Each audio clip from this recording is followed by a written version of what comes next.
Hey guys, is your Whirlpool washer clicking not spinning? Don't worry, in this video I'll walk you through some quick fixes. First, verify power supply. For this, check power connection and ensure the water is securely plugged into a functioning electrical outlet. Test the outlet by plugging in another device to confirm it's operational. Also, examine the power cord for signs of damage or wear. If the cord is damaged, it should be replaced by a professional. Next, for top-load models, inspect the lid switch. Remember, if the lid switch is faulty or not engaged, the washer may not spin. So open and close the lid firmly to ensure the switch is triggered. You can use a multimeter to test the switch if needed. If the lid switch is defective, replace it with a new one and refer to the user manual for replacement steps or contact a technician. And for the front load models, check the door lock. For this, inspect door lock mechanism. Remember, a front load washer won't spin if the door isn't securely locked. Listen for the click when closing the door.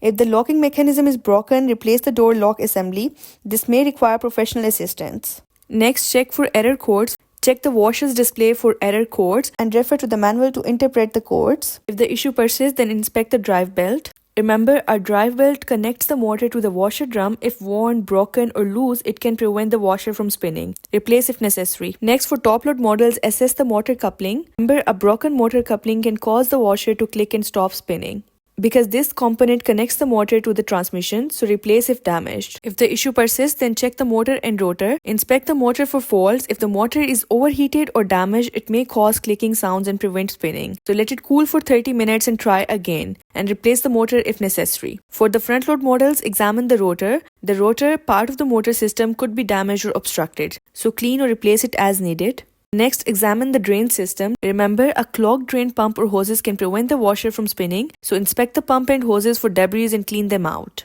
If the drain pump is faulty, it may need to be replaced, so unplug the washer and test the pump with a multimeter for continuity. If the issue persists, then perform a soft reset. Unplug the washer for at least 1 minute to reset the control system, plug it back in and try running a cycle. Lastly, consult professional assistance. If the issue persists, then contact Whirlpool customer service for professional troubleshooting. And that's it. With these simple steps, you will have your Whirlpool washer back up and running in no time. Don't forget to like, comment, and subscribe for more easy troubleshooting tips.